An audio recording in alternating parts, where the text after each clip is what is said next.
हो ना किलो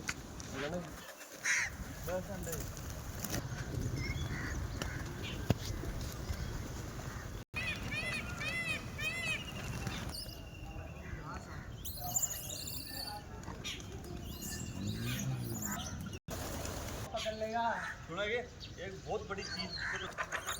पानी आलो तो तोड़ दियो भाई साहब आपने वो